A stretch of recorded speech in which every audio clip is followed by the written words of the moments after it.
and advising you to call your friends and family back home, I really want to share a few points with you that I hope will lead you down a path of introspection and of success. My first piece of advice is to expand your reach and perspective beyond the rice hedges. Sometimes it can seem like rice is its own world. With our own acronyms, it seems like we have our own language.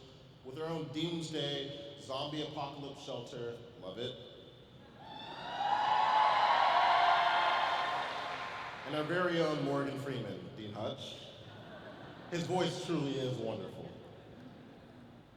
My point is that it can be really hard to realize that people outside of Rice are not on the same page as us. Now, this is one of the most intellectually, racially, geographically diverse classes Rice has ever seen. But that alone is not enough. You should also take advantage of Houston's wide range of opportunities and vibrant culture. Historically, the most impactful people in the world have not only mastered the principles of their own interests, but they've also been able to lead by understanding different perspectives and life experiences outside of their own. As an engineer at Rice, you'll have access to some of the finest technology in your field, but you'll benefit from learning how to design in low resource settings. As a political scientist, you'll have access to some of the sharpest and brightest professors in the world, but you'll benefit from engaging with local community activists and on-the-ground community organizers. As a future doctor, you'll treat all different types of patients, so you'll benefit from learning how to interact with a wide range of people no matter their background and perspective.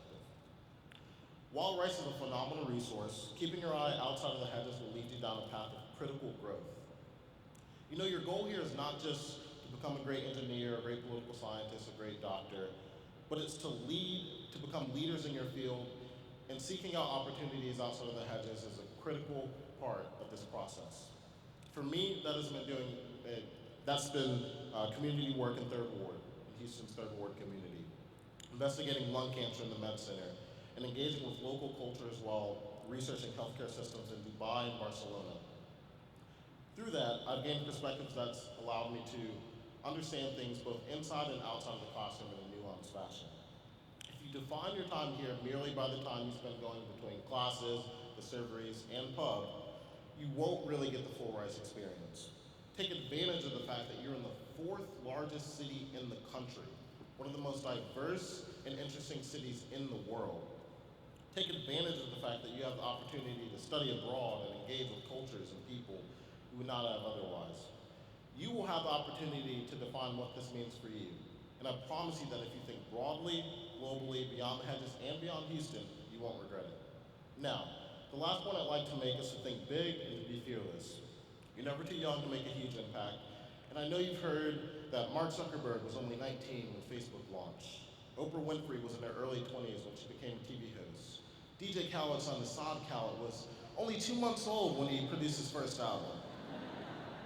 You're never too young or too inexperienced to dive headfirst into something you're truly passionate about. It can be easy to look at people in history and at Rice and say they inherently have some sort of X factor that you don't have, but I can assure you that this is not the case. Now, it's clear that you guys are smart, you guys are intelligent by making it here at Rice, but that growth doesn't just stop because you made it here. Now is the time to work towards building habits and sharpening tools to become leaders in the field of your choosing. This means not being discouraged by going down a path that others may not go down. On a personal level, this may mean being the first in your family to graduate college. On a societal level, this may mean completely reimagining the way humans travel, communicate, and live. You'll soon see that Rice is filled with these sorts of students who are determined to make lasting impact, and I'm confident that you have the capacity to continue down this path. Take the Rice student who decided that hearing statistics about sexual assault on college campuses was enough, and they decided by working with students and administrators and faculty to create the new Rice CTAS course. Take the Rice student who decided that there weren't enough hammocks on campus, so they decided to build the Rice Hangout, a space for students to relax and study. Take the Rice student who decided that hearing about elections on TV was not enough, so they decided to take action by campaigning, phone banking, and canvassing for the now mayor of Houston. Now is the perfect time to work towards the people, the ideas, and the aspirations that you hold high. Now is the perfect opportunity to shoot for the stars and to work on things that other people may call crazy. Fear of failing, fear of falling short is understandable, But in a time where we face incredibly complex and frustrating challenges, climate change, global conflict, disparity across the board, we as students need to be the spark that ignite change. As you seek to become those sparks for change, I hope that you'll become introspective in your search for yourself, that you'll think outside of the hedges, that you'll think big, and that you'll have a wonderful time on this amazing journey. Thank you, and good luck.